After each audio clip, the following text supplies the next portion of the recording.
BNP এবং আওয়ামী লীগ এই দুটো রাজনৈতিক দলকে পর্যায়ক্রমে ক্ষমতায় আনার জন্য একটা রাস্তা তৈরি করেছিল। ৮০ দশকের পুরো সময়টিতে রাজনীতিতে আওয়ামী লীগের জনসমর্থন, আধিপত্য বিস্তার অনেক অনেক বেশি ছিল। কিন্তু বিশ্ববিদ্যালয়ের ক্যাম্পাসগুলোতে ছাত্র দলের আধিক্য, জনপ্রিয়তা, কৌশল এর সঙ্গে ছাত্রলীগ পেরে উঠছিল না। তাদের রাজনৈতিক আদর্শ ছিল কিন্তু জনপ্রিয়তা ছিল না। তাদের মধ্যে অন্তর্দ্বন্দ্ব, মারামারি, কাটাকাটি যেভাবে ছিল সেই তুলনায় বিএনপির মধ্যে অন্তর্দ্বন্দ্ব মানে ছাত্রদলের মধ্যে অন্তর্দ্বন্দ্ব, মারামারি, কাটাকাটি অনেক কম ছিল। এবং তারা যখন পরস্পরের সঙ্গে লড়াই করতে নামতেন, এই লড়াইটা হতো কয়েক দফায়। প্রথমটা হলো একেবারে ধরাধরি, ধরুন বিশ্ববিদ্যালয় ক্যাম্পাসে মিছিল, ছাত্রলীগের মিছিল হবে, তার সঙ্গে পাল্লা দিয়ে ছাত্রদলের মিছিল হবে। প্রতিদিন প্রতিযোগিতা, এবং প্রতিযোগিতায় প্রায়ই ছাত্রদল জয়লাভ করত। তারপর রাতে মারামারি হবে, গোলাগুলি হবে, মহসিন হল ভার্সেস জহুরুল হল। তো তারা যে অঞ্চলটিকে যুদ্ধের জন্য নিয়েছেন সেটা তাদের জন্য, যেমন মহসিন হল, সূর্য সেন হল, জিয়া হল, মুজিব হল, তারপরে জসীমউদ্দিন হল। কিন্তু এদিকে যদি আপনি জহুরুল হল ধরেন, জহুরুল হলের সঙ্গে SM হলের যে ভৌগোলিক অবস্থান, সেখানে ছাত্রলীগ সংখ্যাধিক্য থাকলেও রাস্তার এপার আর ওপারের গুলাগুলিতে তারা কখনো পেরে উঠত না। তো এই কারণে কি হলো যে পরবর্তীতে যখন ছাত্রলীগ শক্তিশালী হলো, তারা কিন্তু এই জহুরুল হলের এই অঞ্চলটি বরং ছাত্রদলকে ছেড়ে দিয়ে তারা সেই 15 বছর ধরে সূর্য সেন, মহসিন এই অঞ্চলটিকে তারা টার্গেট করে দখল করেছে। তো এগুলো ছাত্রদলের কৌশল ছিল। এরপরে যেটি শিবির এখন করে, এই কাজটি কিন্তু ওই সময়টাতে ছাত্রলীগ এবং ছাত্রদল করত। যখন নতুনেরা আসতো, নবীনদেরকে বরণ করে নেওয়া হতো। তো সেই নবীন বরণ অনুষ্ঠানে ছাত্রদলের নেতারা বা ছাত্রলীগের নেতারা তারা নতুন ছাত্রদেরকে টানাটানি করতেন, নিজেরা ফ্লোরিং করতেন এবং তাদেরকে সিট দিয়ে হলে রাখতেন দল ভারী করার জন্য।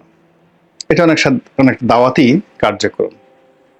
টিউশনি ম্যানেজ করে দেওয়া হতো, লজিং ম্যানেজ করে দেওয়া হতো, অনেককে আর্থিকভাবে সহযোগিতা করা হতো। এরপর হলো বিশ্ববিদ্যালয় ক্যাম্পাস, নীলক্ষেত, কাঁটাবন এলাকার ব্যবসা বাণিজ্য, চাঁদাবাজি। এখানে যার যত বেশি আধিপত্য ছিল তারা তত সুন্দরভাবে সংগঠন চালাতে পারতেন। এবং তখনকার নেতারা এখনকার মতো ছিল না, তারা চাঁদাবাজি, মাস্তানি যা কিছুই করতেন, এগুলো করে ক্যাডাররাও ওই দলীয় যারা নেতাকর্মী আছেন তাদেরকে সাহায্য করতেন, সহযোগিতা করতেন। তো এই যে তাদের যে কর্মকাণ্ড, সেই কর্মকাণ্ড আমরা 91, 96, 2001 এই পুরো সময়টাতে রাজনীতির যে স্বর্ণ সময় বাংলাদেশে গেছে, তিনটি নির্বাচন, 91, 96, 2001, এই তিনটি নির্বাচনে দলকে ক্ষমতা আনার জন্য ছাত্রলীগ এবং ছাত্রদল নিয়ামক যে ভূমিকা পালন করেছে। পরবর্তীতে দুটো রাজনৈতিক দলই তাদের যে এই যে ঐতিহ্যবাহী ছাত্র সংগঠন, এই সংগঠনটিকে শেষ করে দিয়েছে। আর তাদের এই যে কৌশলটি, এই কৌশলটি পরিপূর্ণভাবে রপ্ত করেছে ছাত্র শিবির। ছাত্র শিবির যেখানে অস্ত্রবাজি করা দরকার সেটা করার জন্য তাদের প্রস্তুতি আছে, যেখানে তাদের অর্থ বিনিয়োগ করা দরকার, মানে ছাত্রলীগ এবং ছাত্রদল যা কিছু করেছে 80-র দশকে, সেই কাজগুলো করার মতো সামর্থ্য এখন তাদের নেই। কিন্তু তাদের দুটো সংগঠনকে মোকাবেলা করার জন্য যে লজিস্টিক সাপোর্ট দরকার, সেই সাপোর্টটি এখন ছাত্র শিবিরের আছে। আর এই কারণে কি হচ্ছে, 80-র দশকে বিএনপি দুর্বলতম অবস্থানে থেকেও শুধুমাত্র ছাত্র সংগঠনের উপর ভিত্তি করে তারা যেভাবে 1991 সালে একটা বিস্ময়কর নির্বাচনে জয়লাভ করেছিল একেবারে নিরপেক্ষভাবে জস্টিস শাহাবুদ্দিনের অধীনে, ঠিক ওই পলিসিটা অনুসরণ করে এখন ইসলামী ছাত্র শিবিরের উপর ভর করে জামায়াতে ইসলামী ওইভাবে একটা নির্বাচনী বৈতরণী পার করা এবং তার যারা রাজনৈতিক প্রতিপক্ষ তাদেরকে মোকাবেলা করার জন্য যেভাবে এগিয়ে যাচ্ছে, তাতে প্রতিদিনই বিএনপি জামাতের কাছে ডাব্বা খাচ্ছে। আমি উদাহরণ একটা একটা করে বলি। যদি ধরেন সেনা বাহিনীর মধ্যে সেনা প্রধান সহ অন্য যারা নেতৃবৃন্দ রয়েছে তাদের সঙ্গে জামাতের যে সম্পর্কটা এটি প্রকাশ্য। বিএনপির যদি কারোর সাথে সম্পর্ক থাকে সেটা হলো গোপন, পরকীয়া বা অন্য অভিধায় আপনি অভিহিত করতে পারেন। হয়তো সেনা প্রধানের সাথে তারেক রহমান সাহেবের কথা হলেও হতে পারে, কিন্তু জামাতের আমিরের সঙ্গে তার যে বৈঠক এবং তার নিজ মুখ দিয়ে তিনি যেভাবে আমিরে জামাত শব্দটি উচ্চারণ করেছেন অত্যন্ত শ্রদ্ধা এবং সম্ভ্রমের সাথে, এটি দল হিসেবে জামাতকে যে কতটা এগিয়ে দিয়েছে এইটা এখন হাড়ে হাড়ে বিএনপি টের পাচ্ছে। এবং সেই প্রথম দিন থেকে অর্থাৎ আগস্ট মাসের 5 তারিখ থেকে দুপুরবেলা থেকে